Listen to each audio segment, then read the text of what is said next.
Good evening, radio fans, and welcome to this edition of Davey Mac's Tales from the Satellite. I'm your host, Bobby Tamburo, and joining me as always is the Harvey Milk, the star of the program, Eastside Dave McDonald. Thank you, Robert. Thank you so much, and thank you to the Eastside Davidians out there and to everybody supporting the Dave Man and the Eastside Dave and Son Wrestling Show and the Davey Mac Sports Program. Of course, we're just dominating modern day man with Davey Mac and Aaron Berg. Oh my God, that show is dominating. Everything we're doing is dominating, so I must support everybody and the Patreon, of course, at Eastside Dave. Thank you all so much. And we got we got some things that we're dealing with right now, Robert.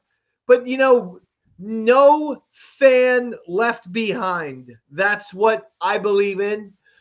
Despite going through all of these little things, and despite any challenges, despite any personal turmoil and challenges and obstacles thrown in our direction, we always want to give you maximum entertainment. We want to provide a distraction for you, the East Side Davidian, the member of the Dave Pound. So that's what we be doing today, Dogsy. We doing another Tales from the Satellite.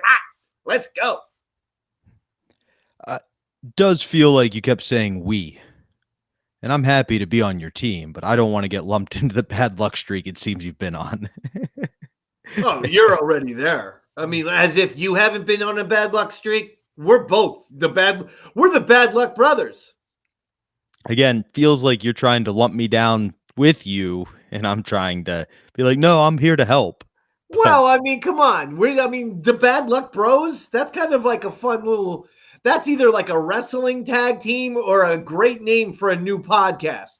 The Bad Luck Bros. I like that. I mean, yeah, actually, that's not bad. It does sound like it would be a Coen Brothers movie where somebody would win an Oscar for driving around, eating, and talking in a shitty accent the whole movie. It sounds good. Bad Luck Bros. Kind of sounds tough. Don't be in denial that you're one of the Bad Luck Bros.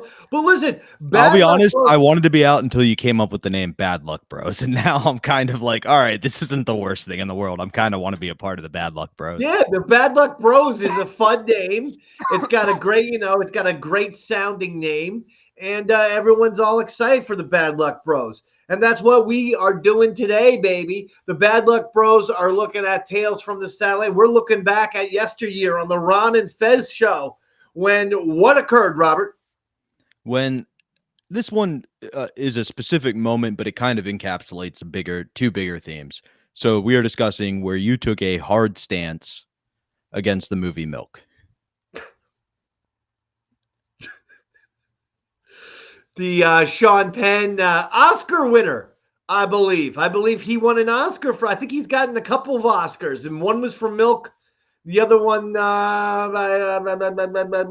Mystic River, maybe? I don't know. But, yeah, the Harvey Milk one, which, okay. It's a fine movie. I mean, not according to you. According to you, he should have not gotten the Oscar. He should have his Oscar taken away. It's a little boring, honestly. The movie, hi, I'm Harvey Milk. I'm here to introduce myself to you. Hi, I'm pleased to meet you. I'm Harvey Milk. He just sounded like every Dick Tracy character to me. Well, he just had that hi. I'm Harvey Milk. Yeah. Emphasis on the dick in the Dick Tracy there. Less Tracy in that throughout the movie. Yeah, a whole lot of dick. And that was your biggest issue with it. But I don't think your hatred of the movie Milk was necessarily 100% about your hatred of Milk. I think it was more the chance to rile up Fezzy a little bit and take some shots at Fezzy. Now, the entire time, you say that's not what you were doing. There's a chance of that. There's a chance for a little fun. I mean, I was having fun at the movie's expense because the movie was getting all of these, oh, this is the greatest movie ever. Oh, my goodness. You got to see this movie. Holy cow, Sean Penn. It's like, this is it. This is the movie. It felt like a very long Saturday Night Live sketch and then a shocking ending. It's like, okay, it sucks that the guy got assassinated. It's very sad, but it just felt like an overplayed, way too long SNL sketch, and then shocking ending, and you're like, oh, this is so that's why it's a, an Oscar-nominated film. I didn't particularly think it was very good. Well, I will certainly agree with you that every SNL sketch I've seen lately seems pretty fucking gay.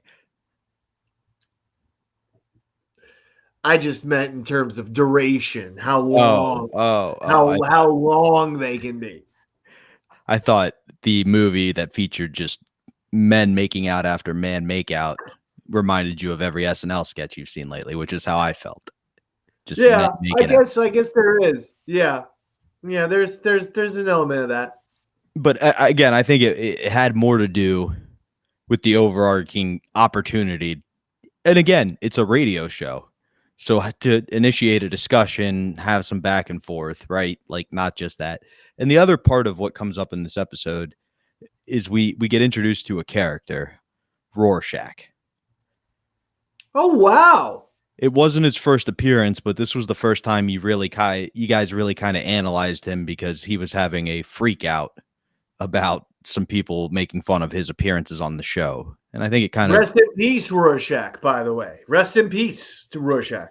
Oh, no. Rest in peace. He died. Yeah. Sorry to hear that. He's another one of the classic Ron and Fez folks who is no longer with us.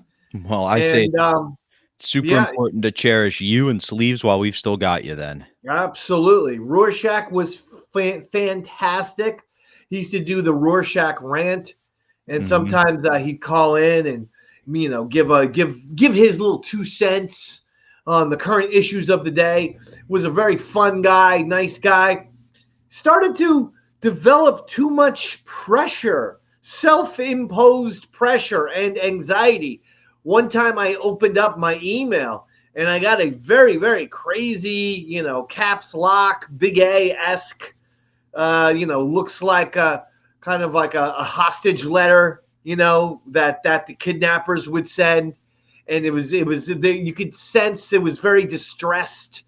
And it was like, I don't know if I can do these Rorschach rants all the time, man. I just don't know if I can do it. We're just like, Rorschach, we like you. We think you're funny. We think you're entertaining. It's no pressure. Relax. If you have a few words to say, if you have like an editorial, if you have a viewpoint, or if there's something on your mind, just cut a Rorschach rant if you'd like. But yeah, you don't have to do one. It's not like every Friday. He was thinking like every Friday I got to do the Rorschach rant, and it's just too much pressure. I can't do the Rorschach rant every single Friday. I can't. I'm developing writer's block. I'm like, oh my goodness, buddy, just chillax. You don't have to do it on the reg. That means on the regular. It's not like he was paid by the show to do these rants or anything where he was like hired contractually to do it. No. He was somebody who was doing something you guys enjoyed, so at his pace. But yeah, he's just a fun guy. He's a fun, entertaining guy. And whenever he wanted to get to go on one of his rants, we were happy to listen and happy to play it on the air. And I do think we actually see a rant that kind of may be the origin of that whole philosophy of I got to do it all the time. What these guys I'm under pressure. Like the origin of that kind of coming through. That's the second half. The first half's going to be Harvey Milk. And you know what we're going to do? We're going to punt on third down and let the audience listen to some audio right now so they know what we're talking about. We'll be right back after this from the Ron and Fez Show. The Eastside Dave's second annual baby shower. That's going to be this Saturday. And it's going to be at the Crow's Nest Sports Bar on 2nd Avenue between 93rd and 94th Streets in Manhattan. Nice starting pitch. about 9 o'clock. Nice pitch, Steve Carlton. Thank you. You got the stuff. You got the stuff today. You got your live reads all lined up? Yep, they're all sitting there ready to go. Another 6 in the last hour? How are we going to do this? No, we'll start a little sooner today. We got a carbonite? We got a couple of carbonites. Then the song's coming back, because I'm not going to go through it, too. And I would eventually like to find out what carbonite is for, Fez. It's a recovery system for your computer files. It's a backup system. In case they're kidnapped. Jimmy Olsen Blues. You're on the Run and Fez show. Number 4 all-time East Side Dave fan right now. Wow.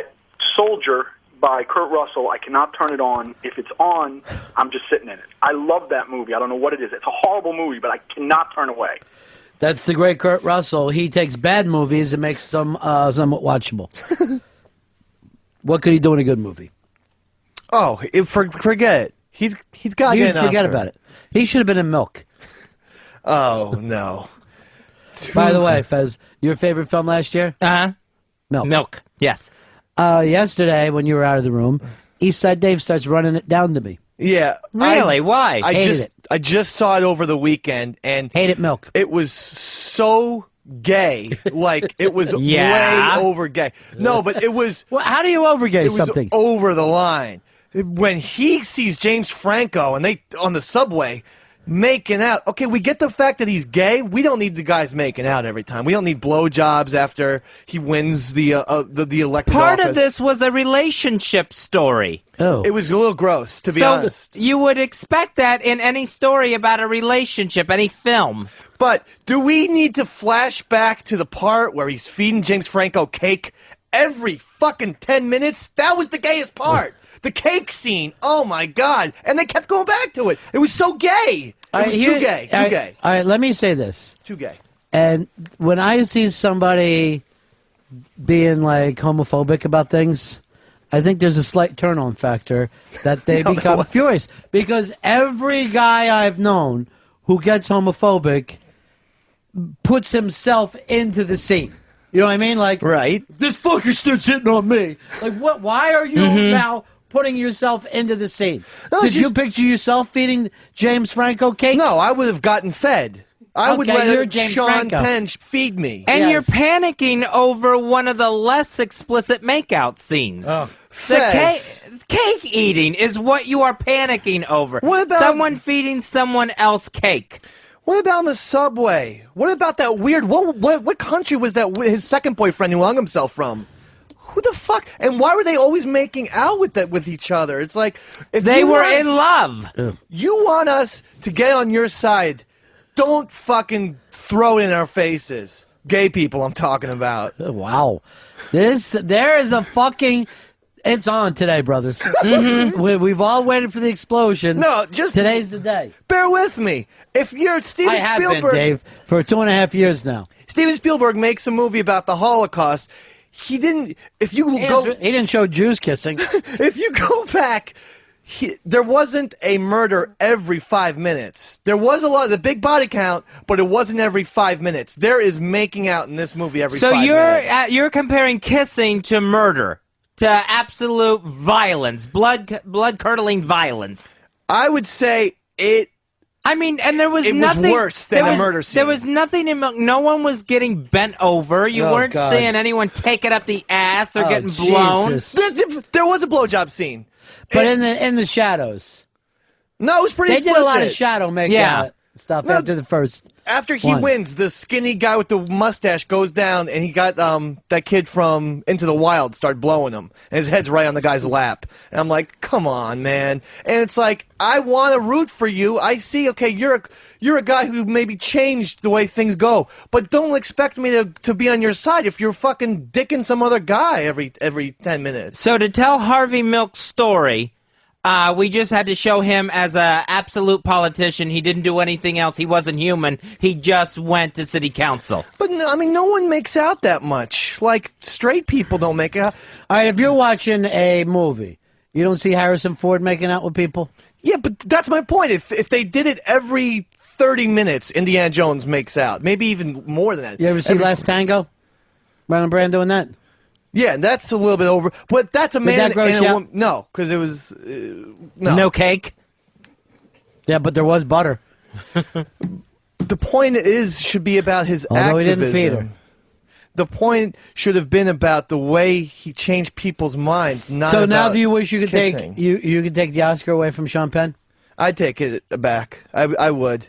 I would have. I liked Josh Brolin's performance in the film, though. He Yes. was definitely the best part. Yeah, because he killed Harvey Milk. He's trying got to him fuck out of with your you. way. No, He's trying to it fuck wasn't. with you. Yeah, I'm exactly. Not, I'm not. He was really interesting.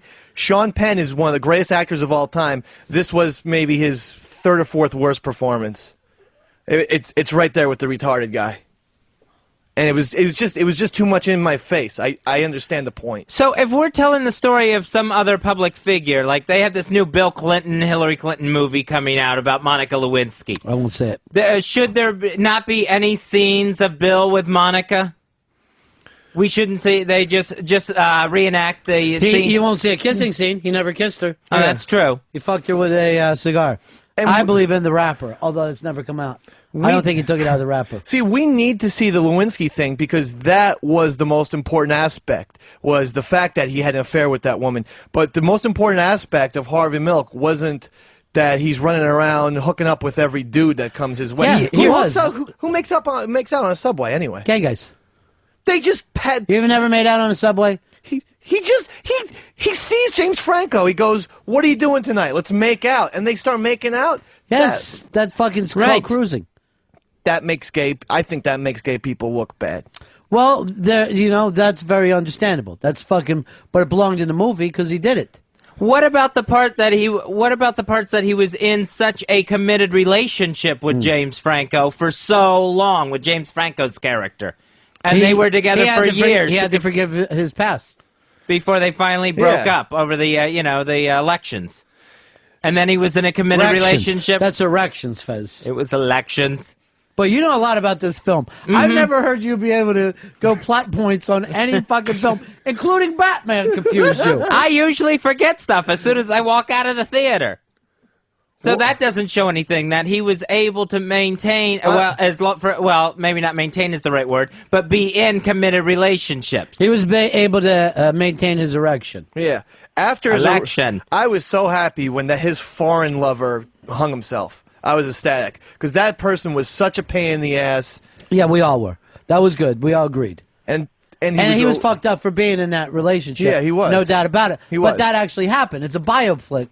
He's not saying live this way. They tried to show the guy as a human being, that he did some good things and some things he did fucking that were pretty reckless. I saw And it. you're all- they showed it. And Dave, you're always talking about how much you love biopics. I thought it was. This was telling the story of the man's life. I thought it was superficial and shock value for shock's sake. That we have to show the gay people making out. We know what gay people do. So we know every if they make make-out scene in every movie, gay or straight, that's just shock value. No, That doesn't help propel the story along. Well, I will say this. I have a problem with love scenes in general because I don't think that it advances the story. It usually slows it down. Here's Bonnie. Bonnie, you're on Run of Fez. Hey, guys. Yeah. I was calling to see if Dave was shocked and appalled if he watched 9.5 Weeks with the sexy food scene, because it's the food that seems to disturb him along with the sexiness. I didn't yeah. see that. You never saw that? No. He blindfolded her and feeds her hard-boiled eggs. I don't understand that part either. Oh, I saw that clip. That's where that's from? Yeah. Yeah, okay. No, that doesn't bother me. It's just the gay stuff. That was sexy. Well, I mean, this Isn't was... your brother gay? Yeah, and I mean, he would understand. Writes a column called Queer Town. Yeah, for the LA Weekly. And the Didn't you grow up in Queer Town? I grew up USA? in Straight Town, baby. U.S. gay. I grew up in Dick and Pussy Town. Here is David. half David, right. you're on Run of Fez. Hey, Steve.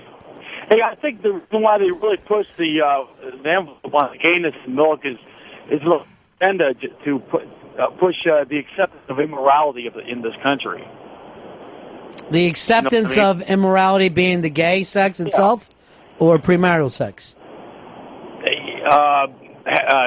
Gay sex.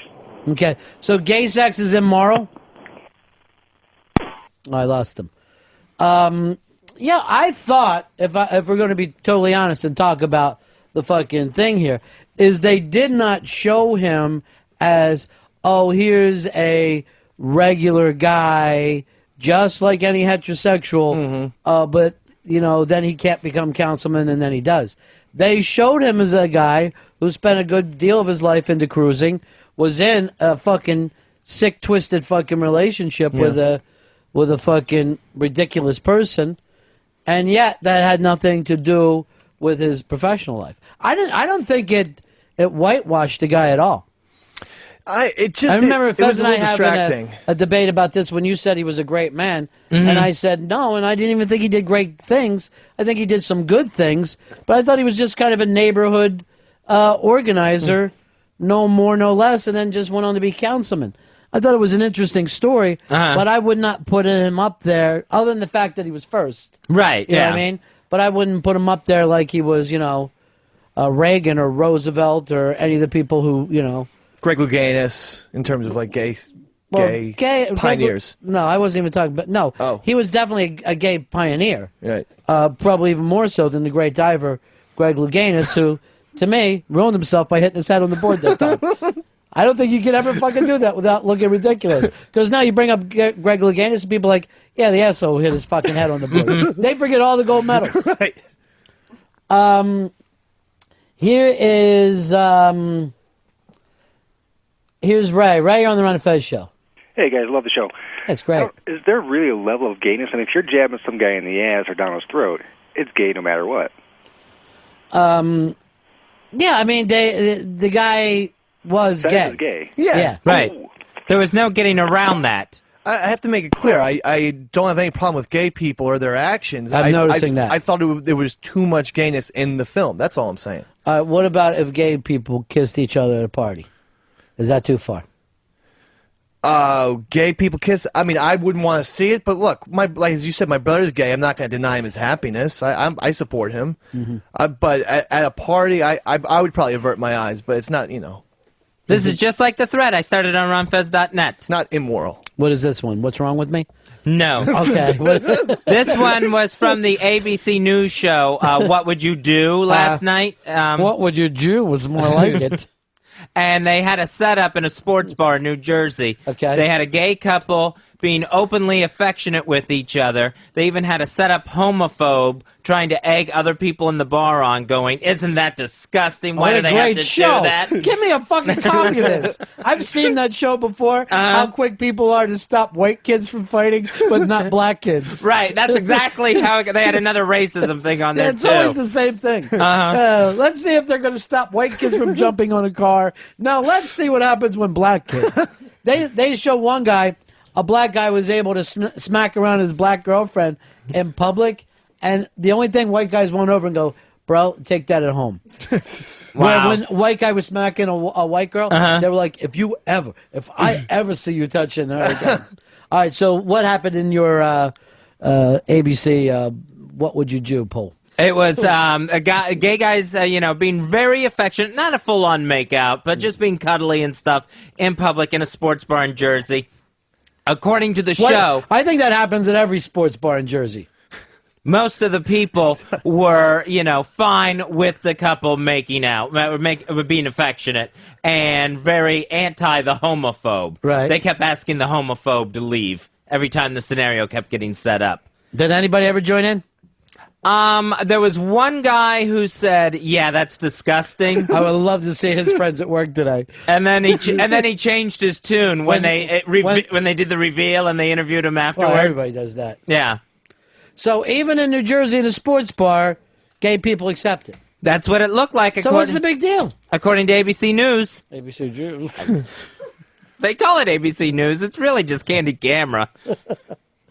So why worry then?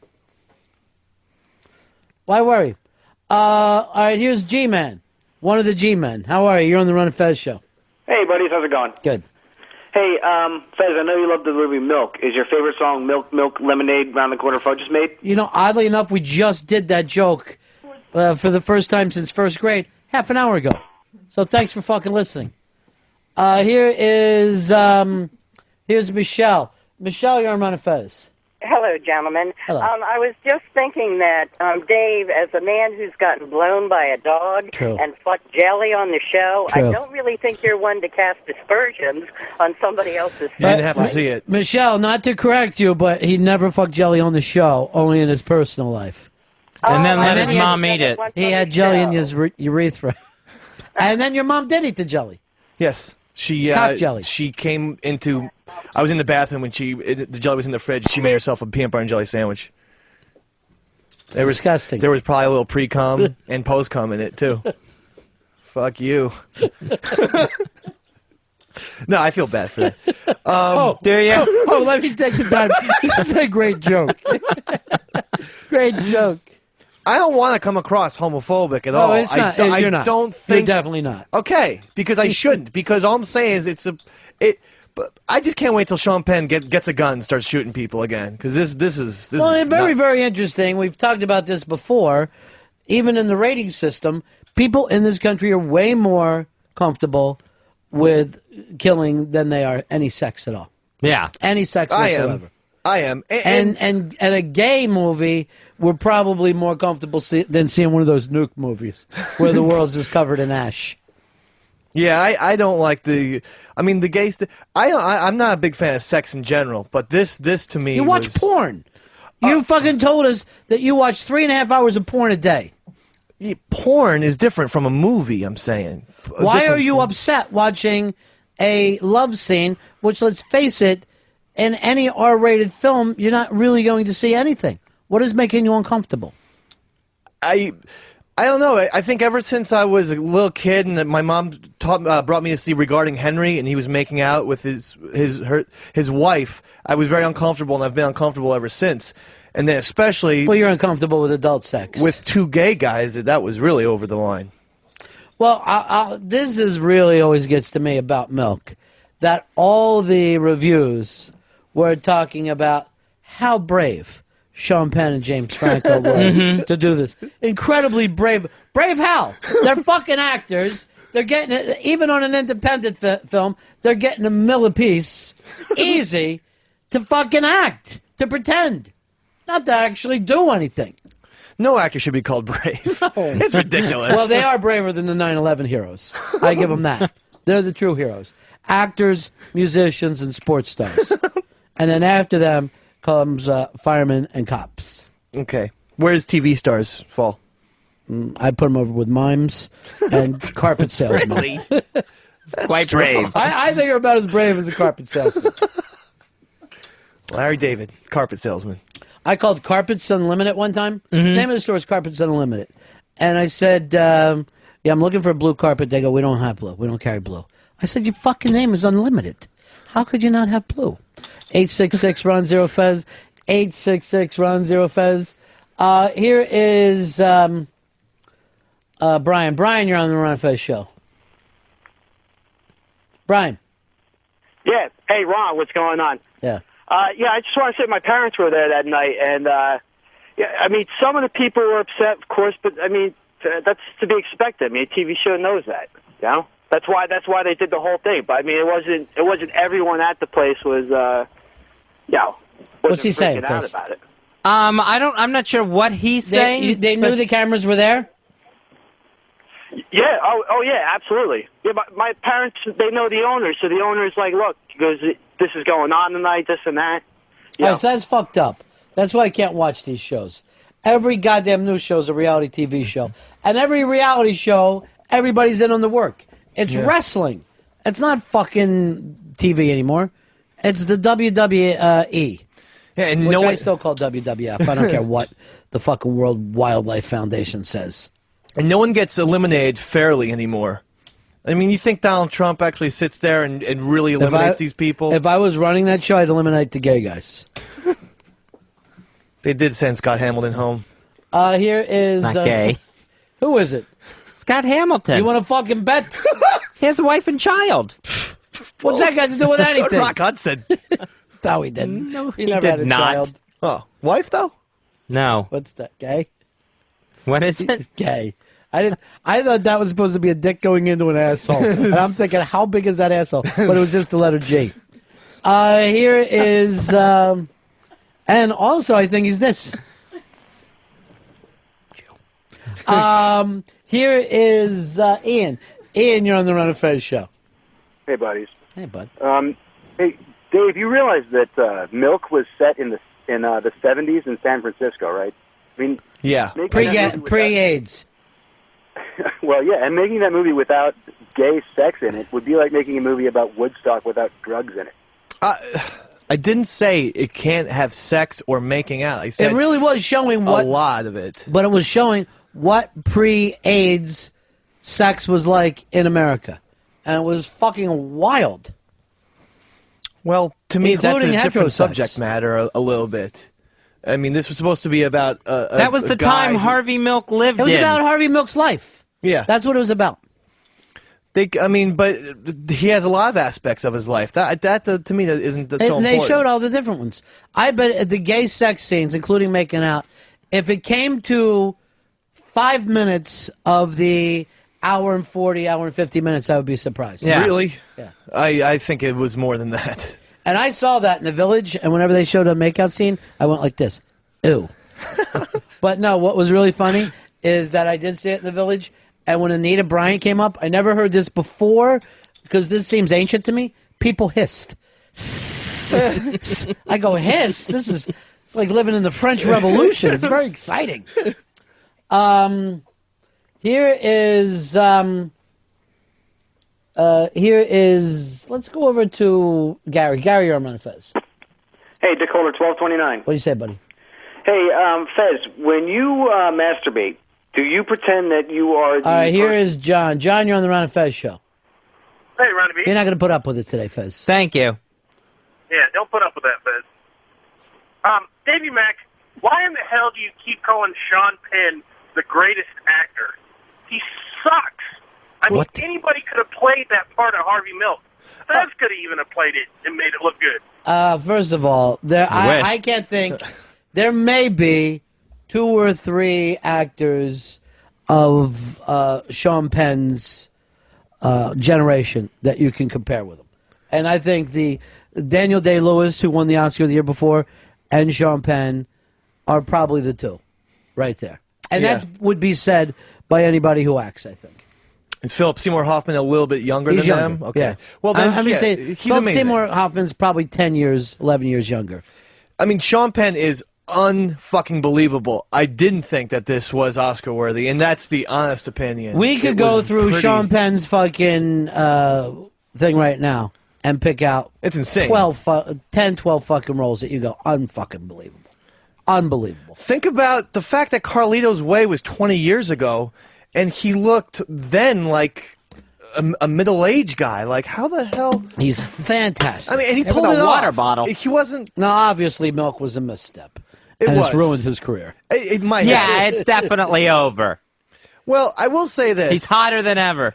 I think Physically, Hollywood. yes. Hollywood was quite superficial because they obviously have a large gay community, and that's why he won the Oscar. Let's lay that. You're just trying to fuck with Fez. I am You're not. trying to fuck with Fez.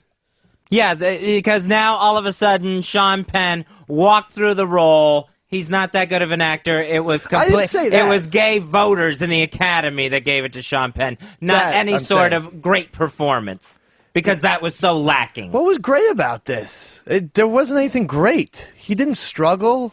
He didn't. I mean, But you did not see Sean Penn in that fucking. If you know who Sean Penn is and you watched that film, you saw Harvey Milk, not Sean Penn. yeah. I mean, I agree So with that you. makes it a great actor. Well, I mean, just because you disappear into the role, I don't know. I just didn't see the arc as being that impressive, and because of that, Well, the arc of the character, there was the main reason that you didn't see strange, dramatic swings and swerves is because it was a real life. yeah. You know, well, they then- could have had him save a baby or fucking jump out of a hot air balloon, but he really didn't do that. Right. You know? Well, yeah, I hear what you're saying, but I felt like I was watching the film to get to the ending.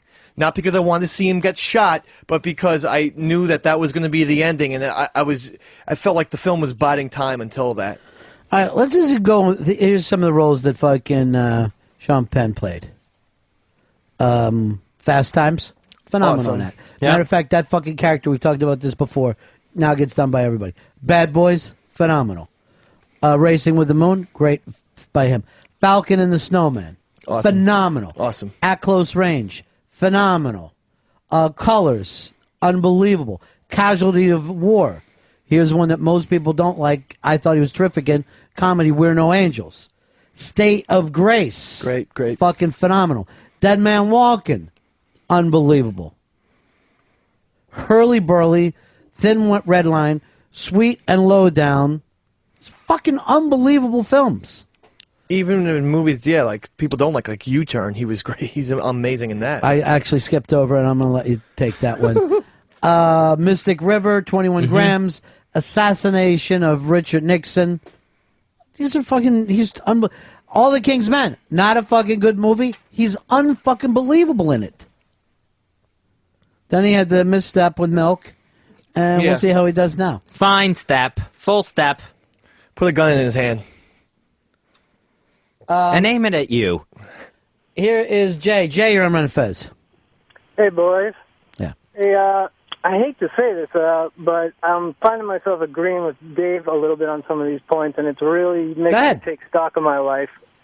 But my biggest point here is I don't think they whitewashed Harvey Milk, but they really demonized the Josh Brolin character, and you cannot defend what he did. He lost his mind. Yeah, I don't think... Under pressure. Demonized. The guy shot 2 fucking people. No matter what you think of him, that's pretty demonized. Before that, like you can do a quick Google search, and he has friends who are gay who will talk about him and defend him to the fact that there was never anything about any hint of him being closeted or homophobic. He was he did vote to Harvey Milk. He did vote against those things and being the only fucking guy. And I don't think... But not for the reasons they portrayed. I mean, this is a guy who got himself in trouble in the military for defending discrimination against, black enrolled... I don't remember what arm of the service he was in. People with him against superior officers. Well, first of all, let's be fair about something. Let's be fair about something here. Just because that you stick up for one minority group doesn't mean that you're on the side of every minority group.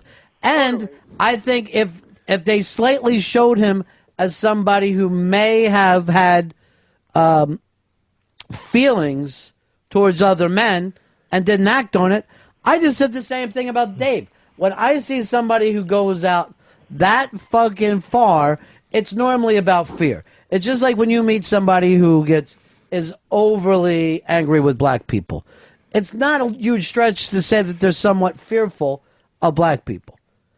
Dave is showing some kind of a fear towards homosexuals, and his brother is a homosexual.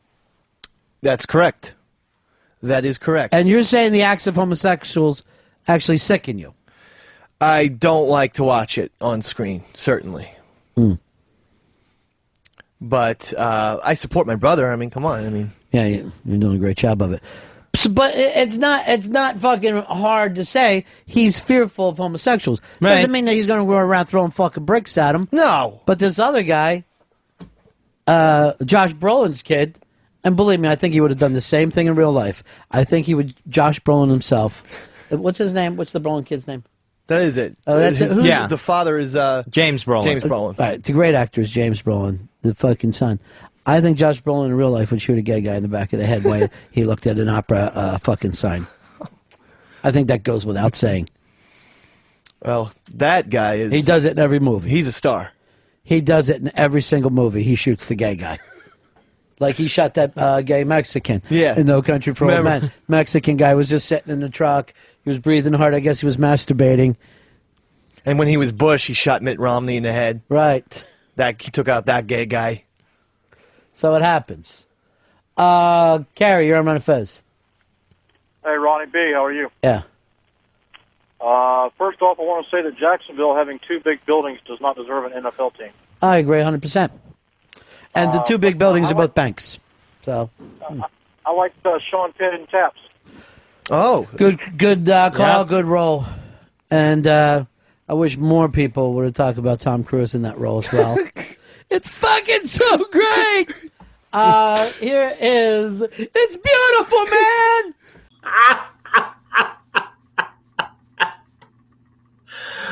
I love this audio.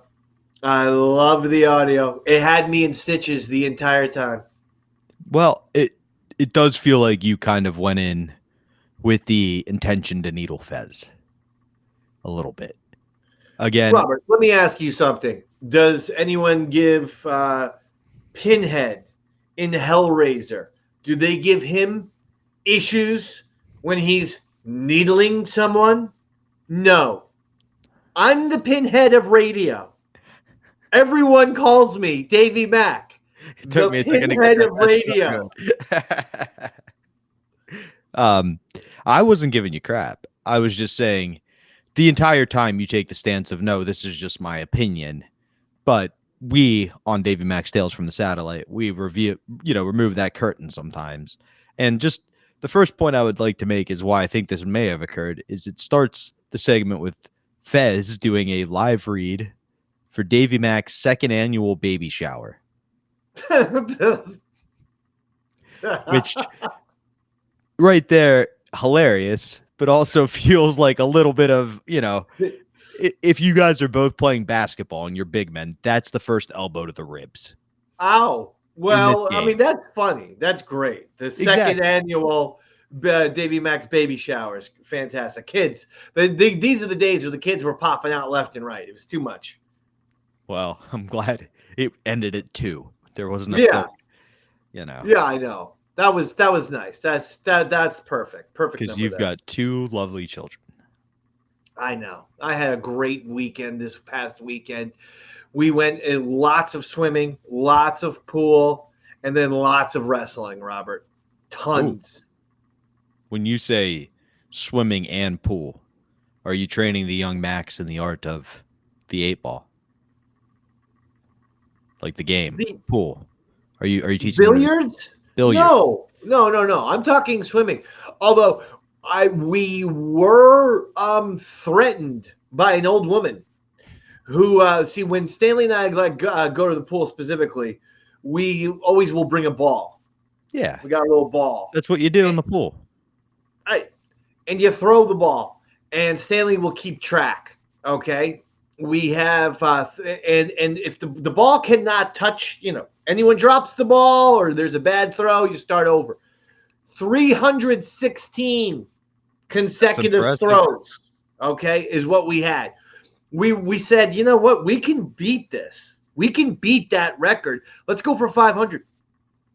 So we're going for the record, and this woman comes out, and she's like, it's one of those Katharine Hepburn situations where her head is already involuntarily shaking, and it's shaking as if she's saying no. And you know what? Perfect. It was amazing that her head, her body, was doing one spasmodic freaking, uncontrollable movement and it was that she couldn't control, and it was shaking. No, because she first goes over to the lifeguard and tells on this 70-year-old Santa Claus looking grandpa who was in the pool with his 3-year-old grandson because it was Adult Swim. Now, this woman was doing laps a good 150 feet away from this old dude. And again, when I tell you, the guy looked like Santa Claus. Yeah. Little white beard, little chubby, and he's got this stupid chubby little grandkid, can't be more than 2.5, with a dumb little, swimsuit with the swimmies on. And he is in one corner of the pool. She's in a different corner of the pool. She tells on him. She says, hey, that little kid shouldn't be in here. It's Adult Swim. Then she goes to me and Stanley. She goes, I don't, I'm not sure if you're allowed to play with the ball in this pool. I'll go ask the lifeguard. She's threatening me. You could just not ask the lifeguard and No. She was threatening me. She was basically saying, I'm going to go and dime you out. I'm going to go and tell on you. I'm going to rat you to the lifeguard. I'm doing it under the guise of, well, I'm not sure if this is allowed. So the same lady who was going to tell on an old grandpa and his grandson, and now is going to tell on me and whose head voluntarily does no. This is what I'm dealing with over here, Robert. Now, is the lifeguard blind? Because it feels like this isn't a 7-pool area he's watching. He's watching one pool. he probably clearly saw the Santa Claus with the granddaughter and let it go. He clearly saw you and Stan playing ball until somebody makes it a some problem. 16, 17-year-old kid who Yeah. didn't care at all. He's like, get away from me. But I mean, it's still nuts. The fact that people in this day and age are still tattletales. Unbelievable. I feel like it's time to bring in like a stalker Patty type Mm. that can just beat up the old lady for you. Because if you hit an old woman, you're going to get in trouble. Oh, yeah. That would be tremendous. Get you an I would enforcer. love that. I would absolutely love, someone to give this old lady her comeuppance. It was a real buzzkill, quite truthfully. If we get rich and famous enough, we can hire that chick from The Fever. That's both hot and a black belt. Sophie Cunningham. Yep, have her in a bikini at the pool, and just anybody who picks on you, she goes and beats up.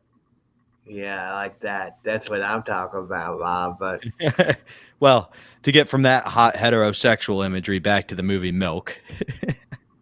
yeah. Ron. Hi, I'm Harvey Milk. Pleased to meet you. Goodbye, erection. Hi. Lots of milk. All right. Got Harvey? You got Harvey Milk? Yeah, but see, the Got Milk campaign wasn't around yet. So he probably didn't think to do that. But that would have been great for him. Yeah. Had the Got Milk campaign been out when he's running for office there. Oh, the pins. All of the pins that he could have sold right there. That would have been great. Thankfully, he wasn't. It wasn't, because then we would have to deal with even more Harvey fame. Love. Which you clearly didn't like. Now, you take the stance that you have a gay brother who writes for a woke magazine. I don't know what it was called at the time. It was like a magazine for gay men, right? No. Oh, that's how they kind of presented it on the show. Or I mean, no. It was the LA Weekly. It's just a newspaper for Los Angeles. Shit, maybe I heard LA and just assumed. No, you're probably believing one of Ronnie B's little jokes, one of his little funny comedic comments, which isn't actually real life. Okay. Well, speaking of which, everybody always accuses Ronnie B of being the mastermind behind a lot of the pitting people against each other. And I think we see a classic example here, because you don't just bring I hated milk to the air. Fez makes his line about Davey Mack's second annual birthday party, and Ron goes right away, guess what Dave said to me in the office yesterday? Off air. He hated milk. And then, boom, it's on. And you are the quintessential give me the football and I'll run the play coach. You know what I mean? That you could do any position, so you take that role and you take it on. But you're also coming from, I'm not homophobic. I have a brother who's, that I love, and I just wouldn't want to see. I just didn't care for the movie. Ironically, I love Milk, the beverage. I mean, Milk, the beverage, is one of my absolute favorites. I'd say that's a top 3 beverage for the Dave Man. I'm not kidding. I love Milk so much. Milk, the movie.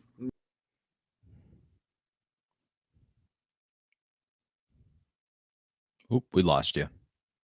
Everyone, vote for me. I'm Harvey Milk.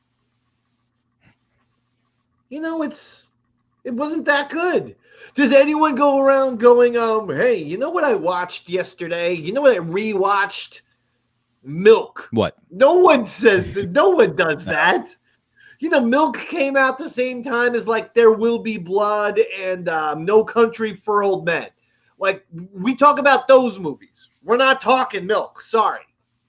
Now, the stance you take on air is that it had too many makeout scenes. Which is a fair take. Like, you don't need that in every movie. And your point is you don't care if it's heterosexual or gay. You don't need a makeout scene every 5 minutes. Like, I've always thought making out scenes and or love making scenes in movies are antiquated and lame. And that includes the heterosexual intercourse. I just think they slow down the movie. Like just the other day, I went on a Quentin Tarantino thing. Well, I watched every single Quentin Tarantino movie because I own them all, and then decided, you know what, I'm not satisfied. And I went into all of the movies that he wrote as well. That includes Natural Born Killers, From Dusk Till Dawn, and True Romance. And I'm watching True Romance, and I'm like, this movie is sensational. It's just fantastic. The only time I don't like the only thing is the lovemaking scene with Christian Slater and Patricia Arquette early on in the movie. It's like 5-6 minutes into the movie, and they have a lovemaking scene. You don't even care about the characters yet, so you don't care about the. And it's like, and also we would hate to say it, we have a great access to pornography. Yeah, like no one needs to see other people, making out or doing this, doing that. So yes, I agree. I don't need to see that, no matter what it is. By the way, okay, no matter what it is. No, exactly. And like I think we talked about it. I ended up on the Pride parade day outside of the after party, and people were in the streets, and I was like, "Oh God, this is my hell." Not because it was pride, but just like that amount of sexuality in your face anywhere is unnecessary, right? Like if I wanted to deal with that, I can go look at porn of whatever variety I want. That's all I'm saying. I agree 100%. Now, I remember I was in college when Milk came out, and the reason I remember is I was in a fraternity, and our president saw the trailer and was like, "Oh, I got to go see that movie," and I flagged that and went, "That's a little weird." And then 2 years later, it came out he was gay. I was like, fucking called that one. I know. It's funny when you know that there are certain people that are gay, and you're just like, why don't you just, like, it's 2025? Why don't you just live an open and free life? Exactly. And I'm not here to name names. I mean, the morning guy, for instance, on 95.9 The Rat. Well, some sexual attraction will land you in jail, so maybe keep some things wrapped up. Fine. I'm just saying, Carl Kraft. Well, now we put a name on it. I'm just saying, that's a guy who I'm sure has seen the Milk movie no less than 175 times. Anyway, that's all I'm saying. Ooh, we just got a FaceTime. But we'll deal with that after this break because we're not there yet. Okay. So it was so the movie Milk, obviously it's gay rights, gay activism. That's a cause Fez was feeling very strongly about at this time. You take a stance kind of opposed to that. When you come down to it, you can't go too far, right? Or you are being homophobic and something you don't actually believe in, but you want to battle it out on air. So you find yourself in this position where you're taking a stance you kind of agree in, but you realize it's a battle over a bigger war, if that makes sense. How do you kind of handle playing that gray line? I mean, or should I say that gay line? Oh, there you go. There you go. No, I mean, we're just having a little fun. We're just presenting a little Harvey Milk. We're just, joking about him. It's nothing too serious. And the callers call in and they ask you questions, which kind of ramps you up into playing the character. Like you're giving responses to them, like you're playing the character who's, where do you, when it gets involved with personal lives, like when people bring in people you're in a relationship with, people your family, and you're also playing a character to some extent, how do you walk that line? Because you don't want to do anything that would actually alienate somebody you care about, but you are playing the shtick, the role you're given. What's the question? How do you walk the line of so the callers kind of amplified. It's very easy when Ron or Fez puts you on the defensive because they kind of know But when the callers call in and you're now answering and responding to their questions, and you're still kind of playing this role of the guy who's taking the anti-Fez stance, again, somewhat for discussion, somewhat for, needling Fez. Right. I mean, how do you walk the line when they bring up like questions about, do you think your brother, making out is gross? Things like that, where it's other people's personal lives, if that makes sense. Yeah, I mean, I'm an open book for the most part. I mean, that's the way I am. If it's something that I don't necessarily want to talk about, I don't talk about it. If it's most things, I'll talk about. I'd say 95% of my life I've talked about, or at least it's people have access to stuff.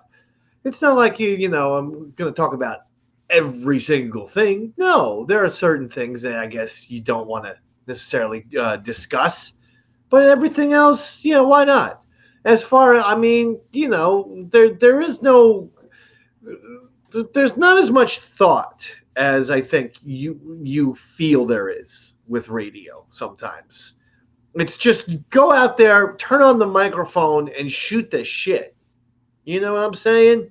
Absolutely. I guess my concern would be then sometimes dealing with the regret that comes afterwards. And honestly, part of this may be, and I don't mean it in a negative way, but being able to look back at the effects it's had on the people who I've listened to's lives, how it screwed things up, whether it be a work or a shoot. You know what I mean?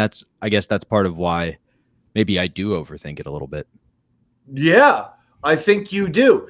I mean, look, we've all had the instance where it was a work and then it evolved into a shoot, as you say. We worked ourselves into a shoot, meaning we had something planned out and we were gonna be a rivalry there, and there's gonna be I'm gonna get you, then you're gonna get me.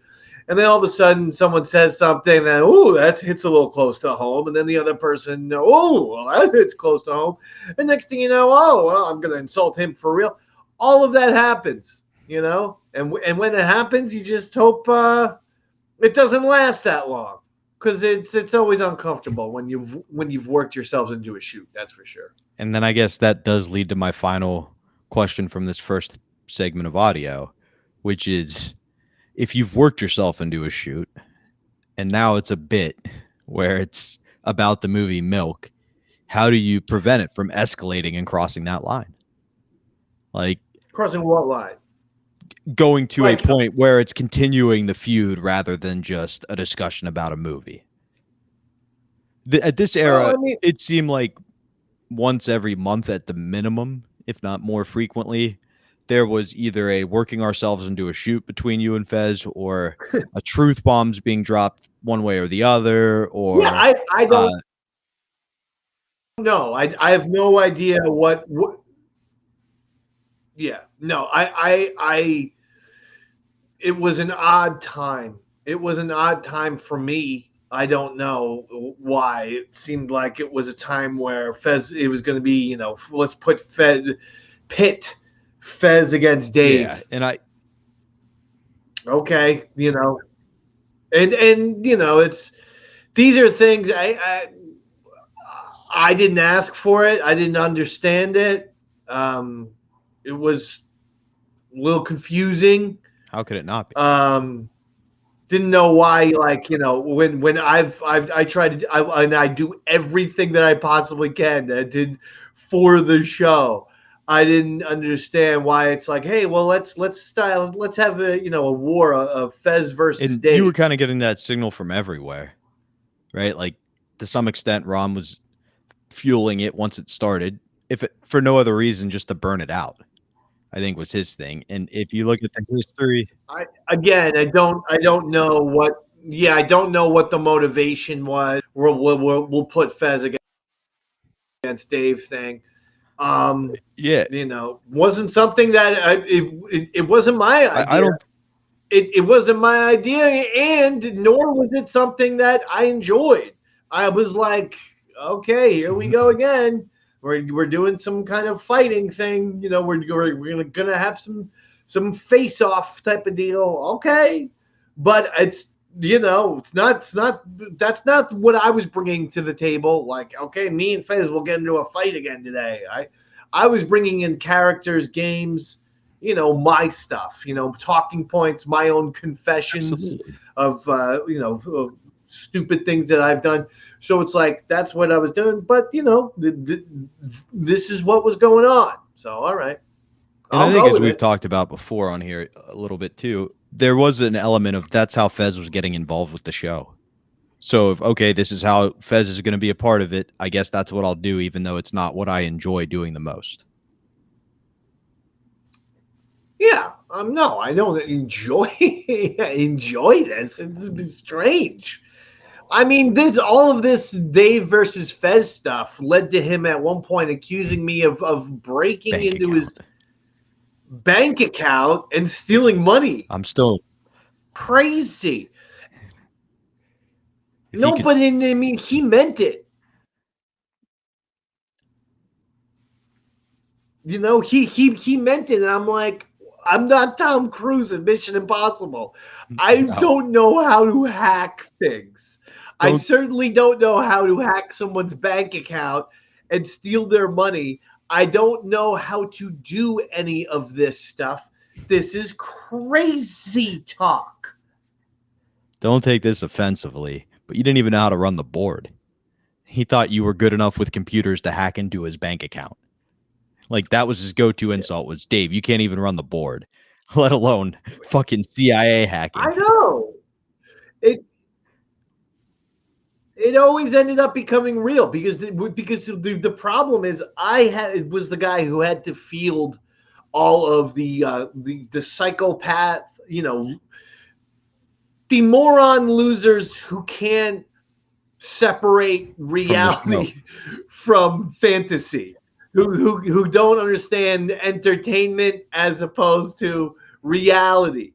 So all of the stuff when it was, putting Fez's face into pizza or this or that, then these, freakazoids would get upset and threaten my life, write death threats, write awful stuff about me online, go, to different message boards and make up insane stuff, all because they thought I personally was going after Fez. They didn't realize they were being worked. They didn't realize that this was a bit. They didn't realize that Fez and I were in on it and working together.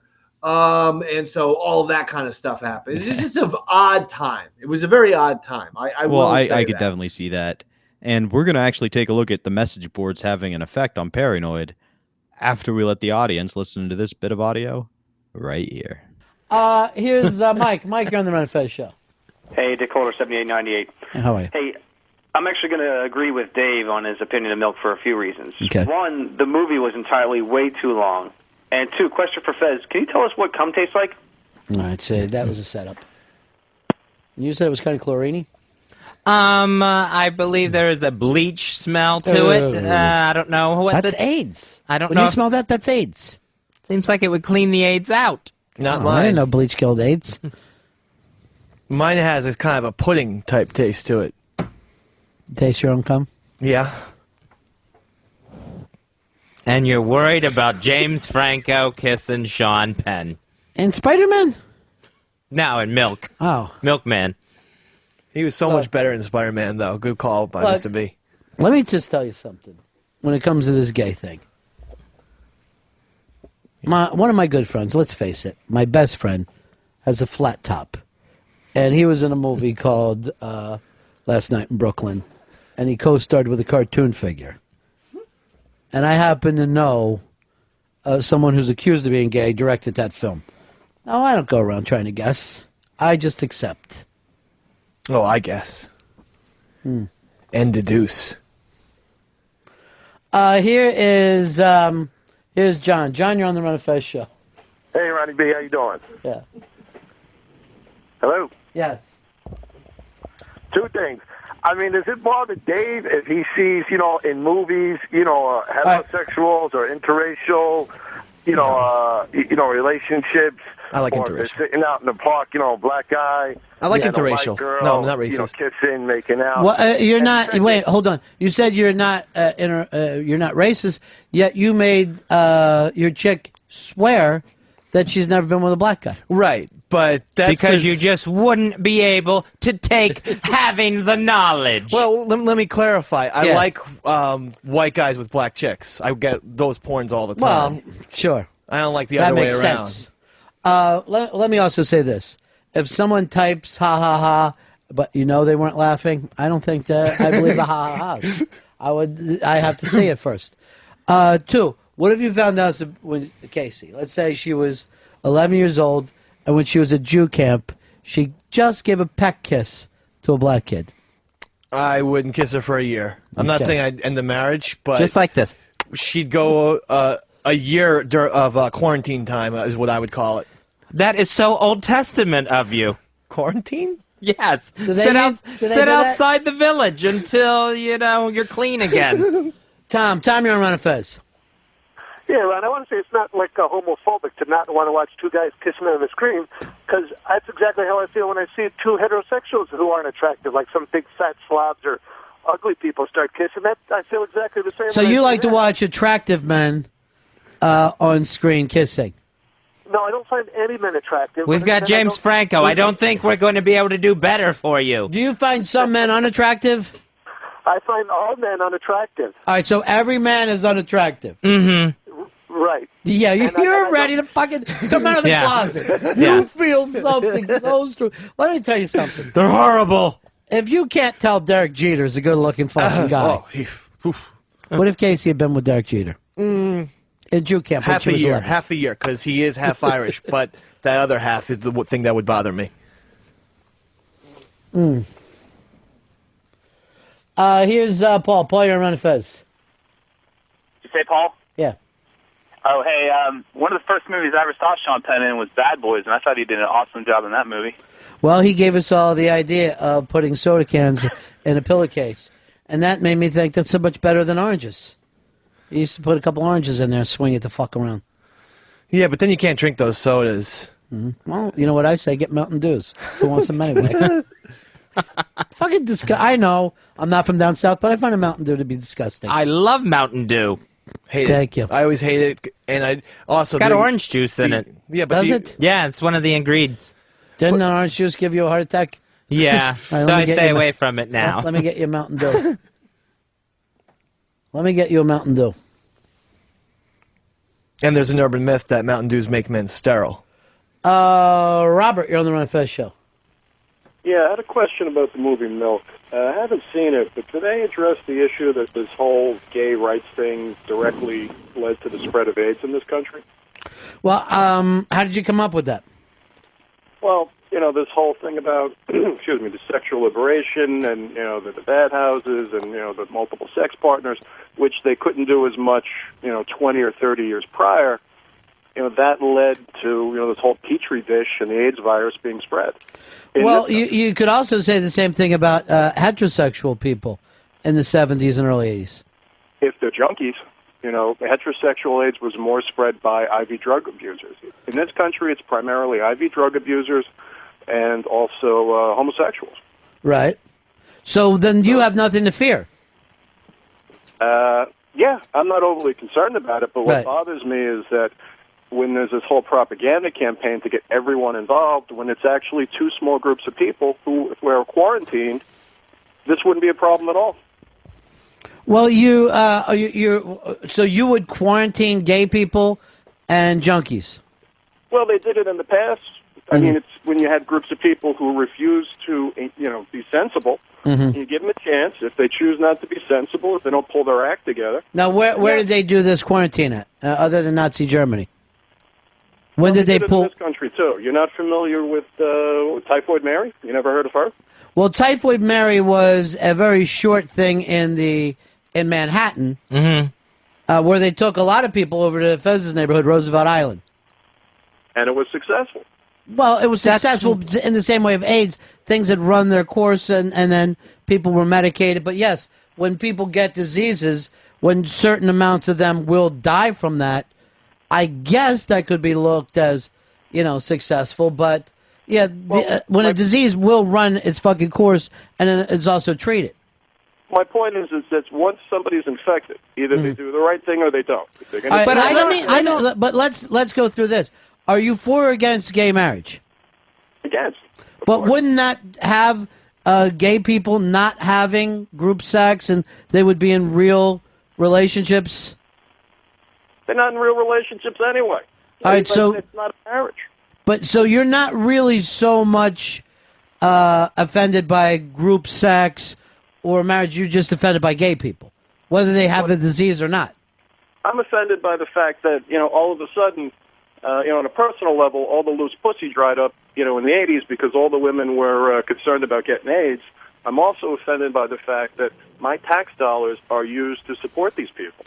Right, but here is the opportunity for you to say, here's a way for these people to behave in a manner that you find responsible, yet you still don't want that either. The road to monogamy. It seems like you just don't like gay people. You're not so much worried about the spread of any disease. It's both. I'm not particularly fond of gay people. Yeah, but then also I am concerned about the spread of disease. I think everybody should be. But you're just saying that you couldn't get it because you don't have anything to do with drug users or gays.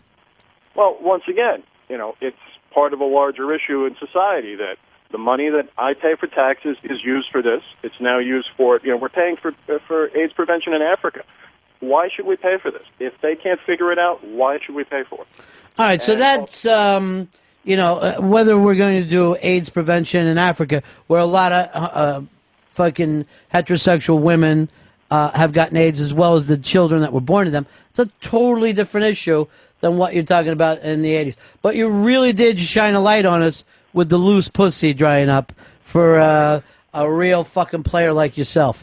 866-RON-0-FEZ, 866-RON-0-FEZ. Here's our good buddy Arch. Arch, you're on the Ron Fez show. Hey, guys. Dave, you ever see this? It's from a long time ago. Bobcat used to do this bit in his act where he would act like he had a gay guy in a headlock, and he's beating him up and going, I can't stand you because you're gay, you fag. And the more I hit you, I'm getting kind of turned on, and now I want to kiss you. Sounds like the way you're going to go down the road there, Dave. I don't hate gay people. I thought the milk had too much kissing. My brother's gay. I love him. I support gay people and gay marriage for that matter. Too much kissing and fucking milk. Guys kissing all the time. Stop it. We get it. Guys make out with guys. Stubble on stubble. You don't see that the point that the man, what he did and how he was propelled in public life, that he was openly in the public doing what he did, and that was what the big deal was, and that's why the movie was made? Kiss James Franco on the subway if you must, but don't go back to the cake scene every 10 minutes. It wasn't every 10 minutes. They kept flashing back to him. There's a guy, two guys eating cake. Shirts off. What about the pasta scene? I know for a fact you and I have split fucking cake, Dave. Don't act like we have. But we didn't feed it to each other. Ron Bankin's fingers were not in my mouth. Licking icing. Let's not forget that Scruffy and I like to call each other egg salad buddies. Because when I get one, I buy him one. And then that's the only time he'll come and sit next to me and we eat an egg salad sandwich together. Does that make you nervous? I would feed you cake today and you would love it. You would love the fact that you were just getting damn cake. Cheesecake in the back. I'm telling you right now, I don't think I've ever turned down cake. Yes. There's cheesecake in and the Dave, back. I've seen you. You'd eat that cake off Fez's cock. That's because I like Fez. Now, is he making boxes or throwing them in the corner? I think he made them and then got upset that he did. Oh. Did you get the video of him yesterday? No, but we did kind of set a box obstacle up for him today. So you did it. He was behind it.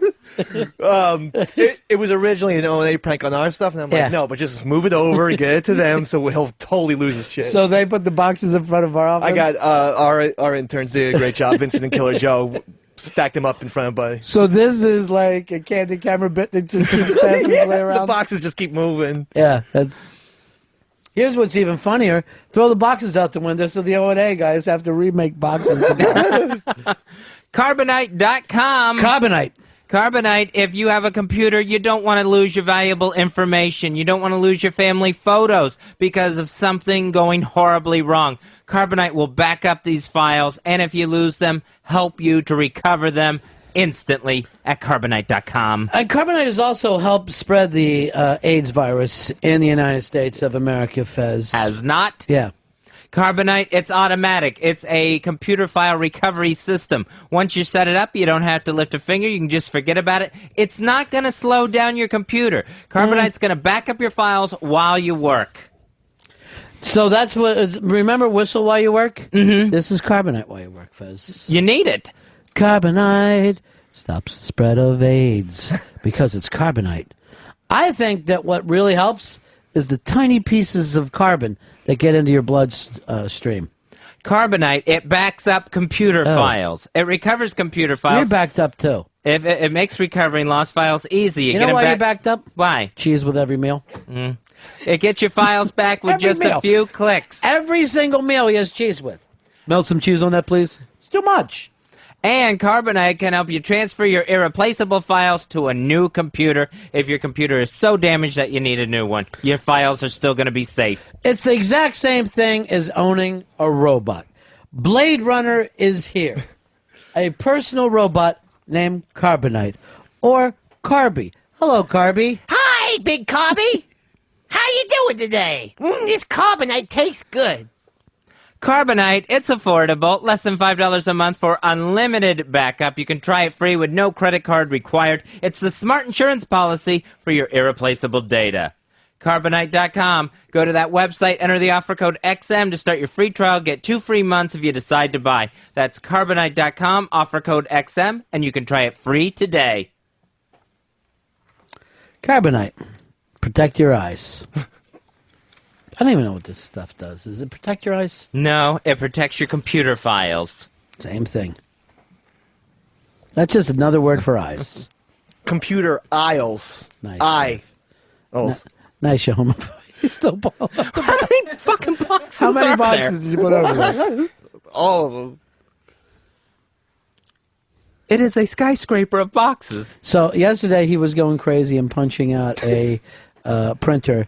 You had Scruffy take him. He didn't save the video like a jackass. He took the video, he didn't save it. Do you see the red ink all over the place? Because he's punching a fucking printer. Printer blood. Pulling a Keith Moon over there. Now what are you going to do? Oh, there he is. Fresh, you're on Running Fezes. Hey, I gotta agree with Dave. I can't be with a girl if she's been with a black person before. I don't know. I just can't do it. Okay. We, I'm glad we're on the friends and I, same we call them side. tainted. So if we see a girl with, interracial couple, we'll call them tainted. It's witty. You know, you do this to people's faces, or just 4 of you sitting around? Those people are painted. Let's break here. Run a Fez show. Run a Fez show. 866-RON-0-FEZ. 866-RON-0-FEZ. Ron Bennington, Fez Watley. Eastside Dave is with us as always, and we will be here Monday through Friday this week. All live shows next week as well. Why? We care, Fez. We're dedicated to this company and want this to all work out and be fun. Dave, you've got a big party coming up. I do. It's this Saturday at the Crow's Nest. It's my second annual baby shower. Crow's Nest is 93rd and 2nd Avenue. And come one, come all. And check out ronfez.net, the thread there, for more information. Why? What's on there? What stuff The we can get for baby you? registry. What would you rather have for me? Cash or? Cash is always good. That's better than buying anything? But, I mean, the baby registry is there for people who don't want to give cash. And I'm going to give you cash. We realize we do need quite a bit, my wife was telling me, because Juliana, our first child, is still using all her baby stuff. Well, it's well planned out. That's the beauty of it. There's no hand-me-downs whatsoever. Right. Not even a bib. No. Because the first baby is still using all the bibs. Yeah. But it should be a very fun party. You're looking forward to it? Hell yeah. Are we doing the pins, or is Are we done that? Because last year was the pin cane, and I don't know whether I don't think I want to win 2 in a row. Pins is back, I think. I'm going to step down then. Come on. I just don't think it's right that I win every year. Well, put it on the line. You know, don't connect 4 this thing when you beat me and then said put the game away. But talk about being 2 inside. Okay, fine. Just please, we're gonna play the pins game, everyone, and we're gonna have a great time. Last year was so much fun. All right. And these parties keep getting better. But and better. was I the only one really playing the safety pin thing last year? It seemed like a lot of people. After a while, I heard like this: "I can't beat you. Here, just take my pins." And then when somebody did try to make a comeback, I started hating that person, and still do to this day. Oh my gosh, who would that be? I'm not going to say. Okay. Well, I was in 3rd place last year. I was not in 2nd, so you can't hate me. I think I had about 10 lousy pins. Why didn't you fucking just give them to me? All right, what if I work with you this year, Fez, and I'll set you up to win? All right. Yes, I would love that. But then I want something back from you. What do you want back from me? I want you to quit this show. No, I am not going to. You have to step down as executive producer, though, because we've got to get a real one in here. And the stuff that you tell me during the commercials, it's so lacking, and I don't want me and you to have trouble over this.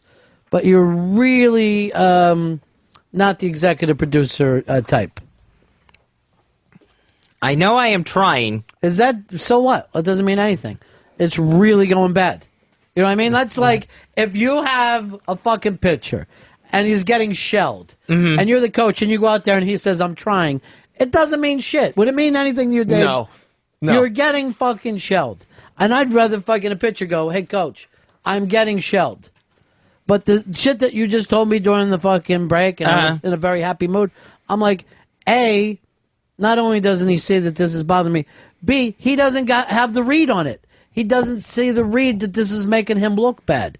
And that fucking drives me crazy. Who we got sitting out there around this hideous boxes? Oh, well, Paul and David came, and they brought cigars and liquor. Well, then why are they sitting in that shit, sorry. horrible seat? Okay, sorry about that. That's fucking terrible. That place stinks of old boxes. I know. Get in here. We have very comfortable furniture. Yeah.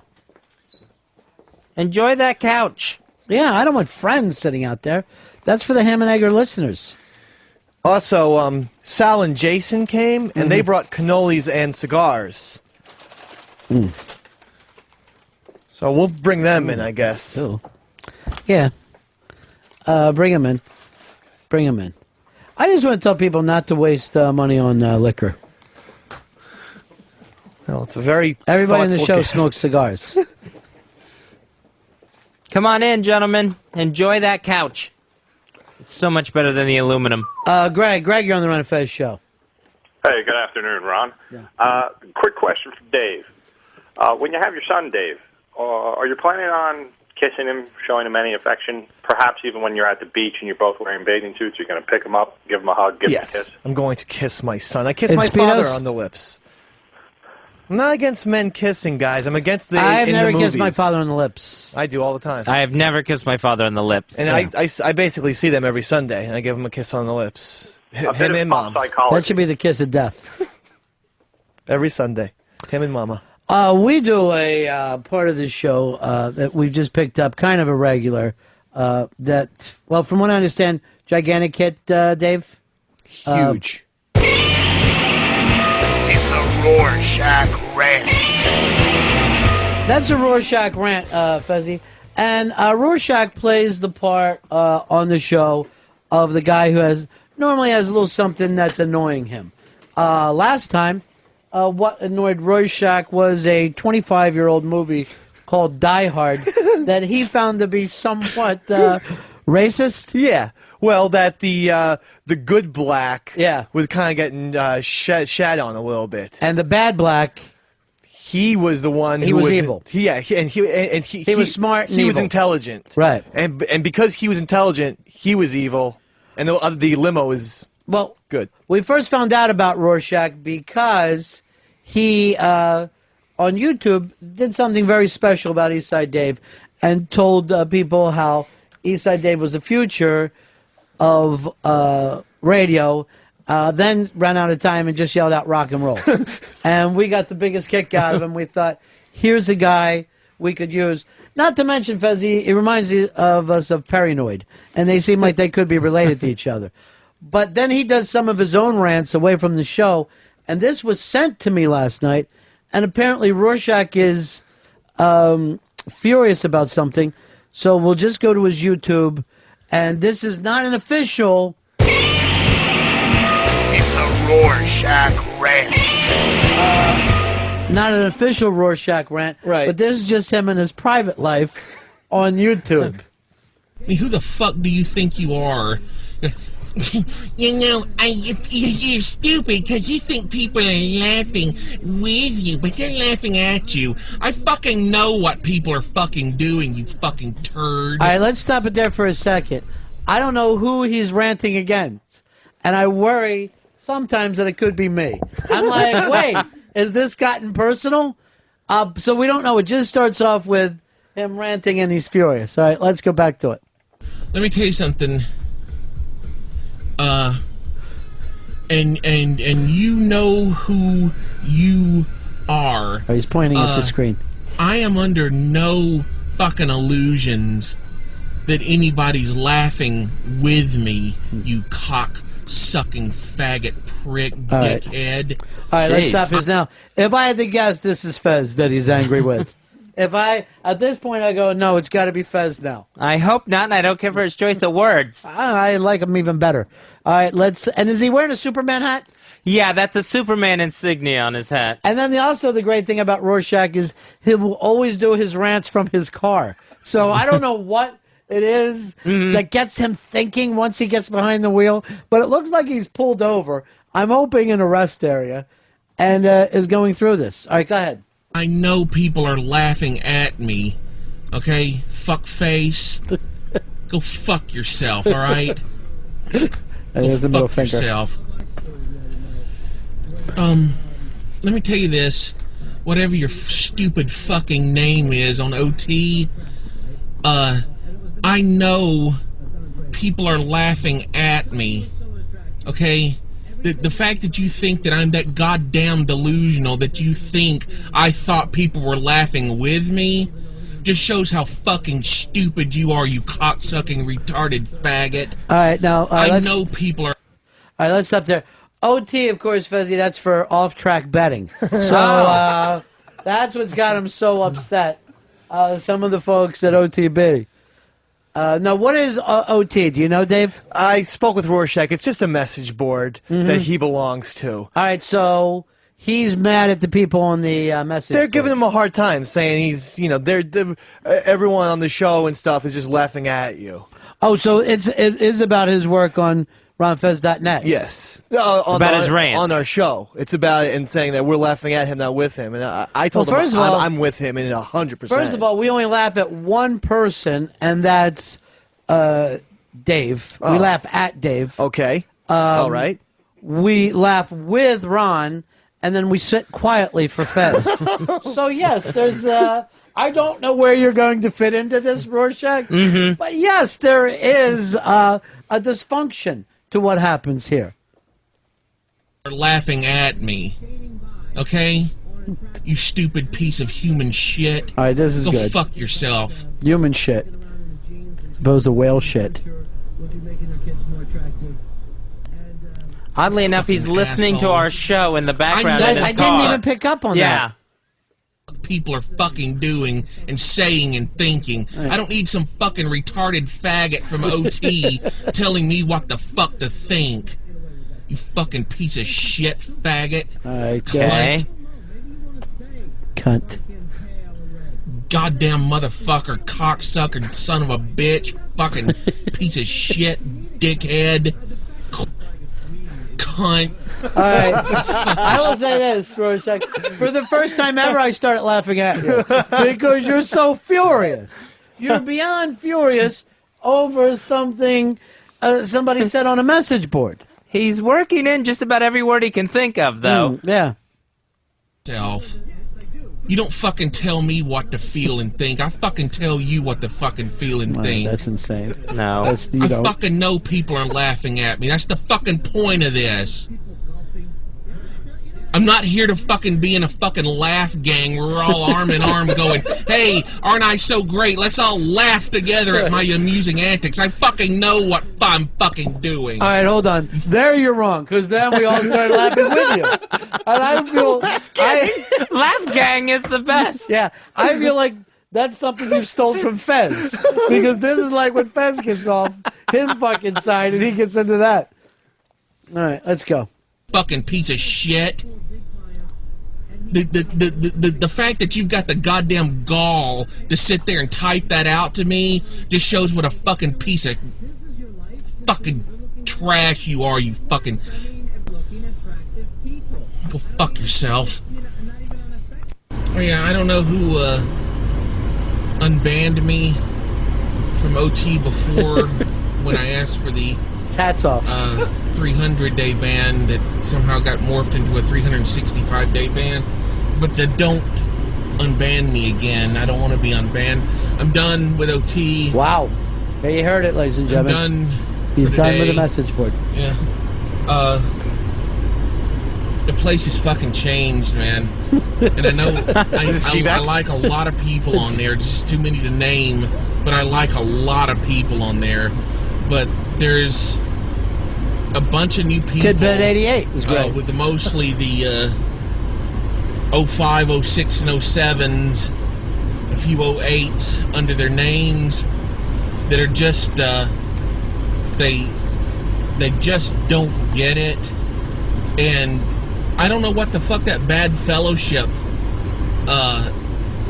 thing is for. I mean, if nobody gets banned for it, what's the point for it? I mean, I'm fucking tired of getting punched around in every goddamn thread I go into. Sure. It's not supposed to be that way. It's just...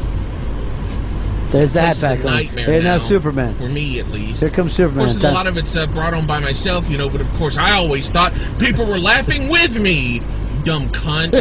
There he is. When he puts the hat back on, he's ready to rock. Because He started I to thought mellow. people were laughing with me, you know. That's a good one. I mean, yeah, oh boy, that really got under my fucking skin. No. That somebody could be that fucking stupid. That somebody could be that fucking stupid. That's the most ridiculous thing I've ever. You know, Rorschach, we're not laughing with you. We're laughing at you. That's mocking, that voice. Oh, I didn't know because I'm a brain dead retard. Oh, thanks for the info, cocksucker. You stupid ass motherfucker. Thanks. I didn't know. Dumb shit. But anyway, it's true. That's that. I'm done with OT. That's over. it. That's final. That's the last chapter of me on there. That place has changed for the worst. And the whole for internet has those mods, and I don't mean, well, you know what? You've got the message board you deserve. Good one. You've gotten the message board you deserve. I'm not saying it's good. I'm not saying it's bad. I just don't have a part or a place in it anymore. So... and that's that. And he just leans over, clicks off. I'm going to say this, Rorschach.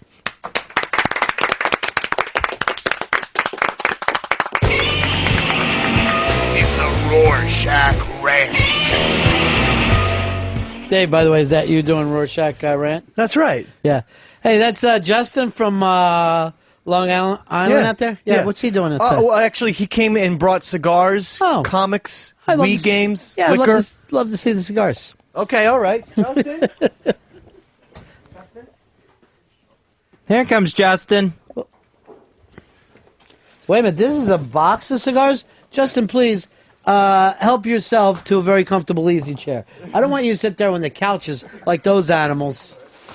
There you go. Put your feet up. Recline if you're so inclined. And Fez, here's The Walking Dead. It's something you like to look at the comic books. Thank you, Justin. And Dave, you play the Wii games. Yeah, the Wii is my thing. I love Here it. is No More Heroes. Cool. As well as Zelda. All right.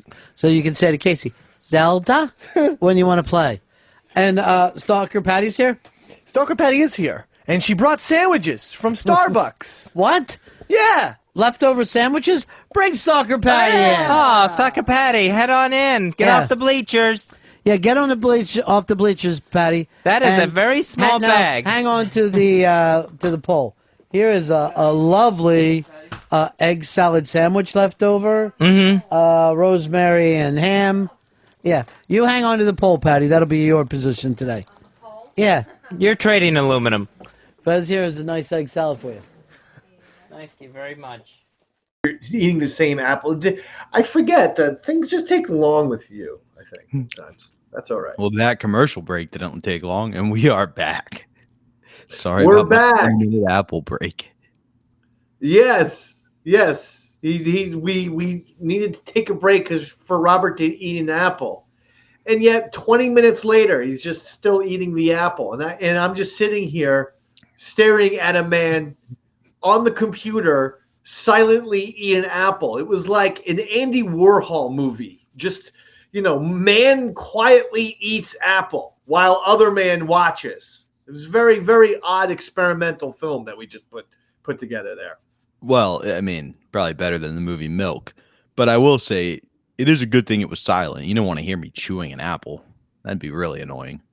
I heard the chewing. It was disgusting. Oh. Well, and that It was awful. I know. It was a horrible experience. You have no concept of time. Sometimes. You know what? We're just gonna move on. Okay, Because let's go. much like Warhol, another piece of art is a Rorschach test. And we're talking about Rorschach. Rorschach. Yeah. Rorschach. That's what I said. Go ahead. Rorschach. You said Rorschach. Yeah, go ahead. Oh, well, I thought that was like how people from Jersey would say it. Rorschach. They mispronounce everything, but we're not here to talk about people from Jersey. What were we saying? We're talking about Rorschach. How did you Yes. first meet him? Because we hear on the episode, like he first came on the radar because he made a video saying East Side Dave is the future of radio. I met him because he was a fan. He was just a fan. I think I only met him in real life 2 or 3 times. I believe he was in the South. I want to say maybe Alabama. But Okay. yeah, he's a great guy. I mean, I definitely communicated with him though via phone and email, more than anyone else. Definitely more than Earl or Chris Stanley. I was the Rorschach guy. I was the guy who. That's the way I was with most of the the lunatics. Well, you see who still hangs out with you today. I mean, the crazed, the Spandy Mans, the Big A's, the Bows, this freakazoid, Rorschach. He was a great guy, though. I don't mean any disrespect. No. He was a wonderful person. So, yeah, I fit in. I was a great liaison for the nutcases. Kind of an intermediary, if you will. Yeah.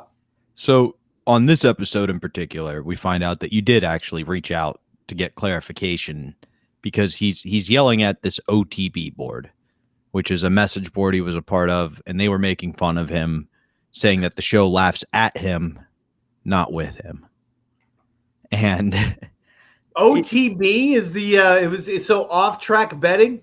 that's what the joke Ron made on air, believe it or not. It wasn't actually for that, but it was something along those lines. Oh, that's weird. Okay, OTB. Yeah. But in the call, it's not so much specifically about the Rorschach. It's kind of like you said, all those people you mentioned. He's saying he knows his role. He's okay with being laughed at. It's not laughing with. And the whole time everybody's going, we're laughing with you. Like, we're not laughing at you. Then he freaks out and Ron goes, now I'm laughing at you because you're so mad. Not, and then he makes a joke and they're laughing with him again. Well, the poor guy, Rorschach, just freaked out. I don't know what happened, but he kind of, either let message board people get to him or someone get to him, and he just let, you just gotta turn off the noise, tune it out. Don't check the message boards or what have you. People are miserable. We all know this.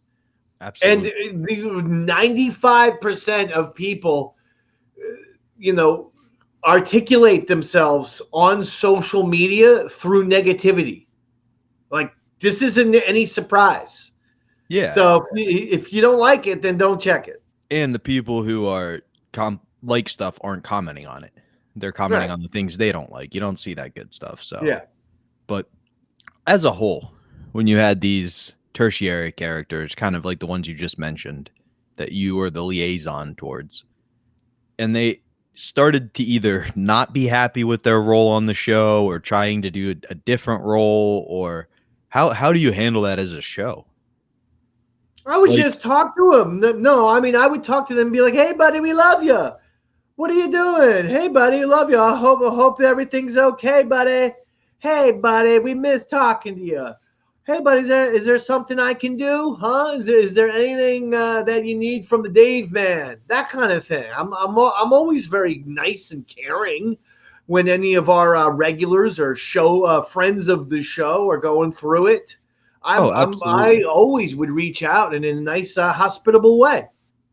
I was saying the one example I could think of very clearly is Radio Shark, not to be confused with Radio Shack, who you guys kind of gave the opportunity to be normal. We're like, just call in and use your real name. We'll talk to you. We'll treat you normal. And instead of like leaning into that, he kind of spiraled the other way and was doing stink bombs and all that stuff. Like, Yeah, so- I mean, Radio Shark is literally the one exception of me not being caring, because the guy would light off stink bombs and do all kinds of stuff at our live gigs. So with Radio Shark, correct, I was not, extending a helping hand, so to speak. With everyone else, I would absolutely extend a helping hand. I'm saying, like, let's say Big A came in and was like, hey, I don't want to be Big A the superstar anymore. I want to be Big A the saxophone player. How would you just be like, yes, and with that? All right, Big A, bring your saxophone in. Well, I mean, I would tell Ron he wants to be known as Big A, the saxophone player from now on. Well, should we bring him in with his, saxophone? Yeah, I mean, 100%. I would say, hey, Ron, Andrew wants to be known as Big A, the saxophone player. And that in and of itself would definitely become a bit. And I guess that kind of shows that a lot of these limitations fans felt or things like that were self-imposed or perceived from the message board, like you were saying. Like, it felt like the show never was like, no, your job's to be this role, be that role. They were open to letting people try things and do things. I mean, even sometimes to their detriment, like Pope Bobo. If you don't work for the show, there's no role. So you don't have to worry about being pigeonholed into a role. Like, if you don't work for the show, you can do whatever the hell you want. No pressure. Exactly. And I think it does say something about the quality of fan involvement and contribution to the Ron and Fez show, that people who did contribute felt a sense of pressure to make it good. Like, obviously there was never pressure to do anything, but if you were doing something, you wanted to make it on the quality that matched the other people. Like, if you're paranoid and you hear the sleeve stuff, you can't just have an acoustic guitar and, you know what I mean, sing over the lyrics or something. Like, you got to match that level because everything's so good. And I don't think you see that with a lot of the other fan bases, which is why, correct me if I'm wrong here, but it almost feels like the Ron and Fez fan base was more a part of the show than some of the others. Of course. The Ron and Fez fan base was more a part of the show. 100%. Without a doubt. And probably the most audience participating show ever. More than O&A, more than Mike and the Mad Dog. I can't think of another show that wouldn't, have as strong of a connection with its audience like the Ron and Fez show. It was almost like a Greek play. like with the chorus, where it wasn't a specific character, but it was always a part of the play. Like they would continually assist the show, help things move along, all that stuff. When there was a joke pyramid, people would pick up on it and run with it. When there was a theme for the day, people would pick up on, truly a beautiful thing that I think is incredibly hard to recreate. Fair. So I think on that note, we've kind of blazed through this one. That's it? That's pretty much what we've got for this week, Dogsy. Wow. What an episode. Well, listen, I gotta thank everyone. Thank you to all the Eastside Davidians out there. Thank you to all the Dave Pound. Thank you to everyone supporting Davey Max Sports Program, Modern Day Man, and all of the other shows. Thank you to Bobby Tambura, to Roy Harder. Thank you to every single person on the planet. And thank you to Jesus for being nice. On that note, good evening, radio fans. This has been Davey Max Tales from the Satellite. See ya.